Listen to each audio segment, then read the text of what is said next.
This is NSB Wire saying hello once again to all of you YouTubers out there, as well as to the followers of my blog at movingwireart.com. Today's sculpture is entitled Steadfast, and since it's been a while in the making, I will skip straight ahead to the unveiling in 3, 2, 1. As you can probably tell from looking, and if you hadn't have guessed from the title, this sculpture is inspired by Hans Christian Andersen's story Der standhaftige Zinnsoldat, or the Steadfast Tin Soldier as it's known in English.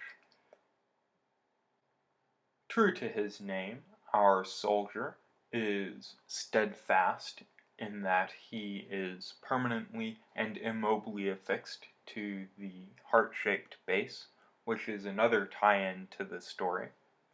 The soldier's fellow protagonist and true love, the ballerina, is content to spin in happy circles as her lover looks on. I chose to use a worm gear for the drive mechanism on the ballerina because, despite its slow speed, it provides the necessary smoothness and grace due a ballerina.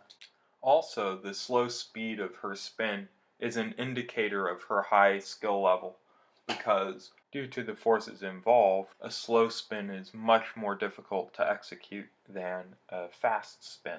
Here's a 360-degree view of the sculpture, and that's going to be followed by some panning close-up shots of both the ballerina and the soldier.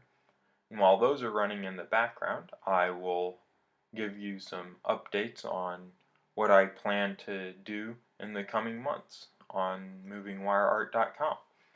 I am currently teaching myself code, so hopefully I should be able to enrich the content on the website pretty quick here. It is still in development currently. I should have the About the Author featured probably within the week. Some of the other pages are still being worked on. The only big wire sculpture project I have planned is a coin-operated gumball machine that works, and the smaller pieces should be coming out at a rate of about one a month, give or take.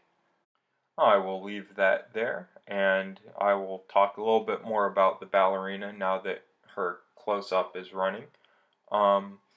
Her bun and her head and her nose are all integral. They're one piece of wire, and it took me about 10 attempts just to get that right.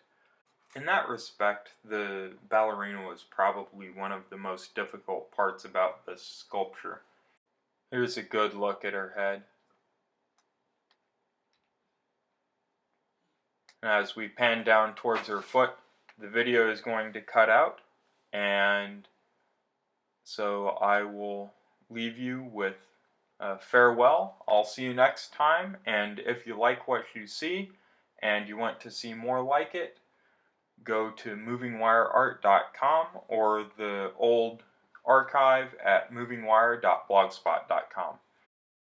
Auf Wiedersehen!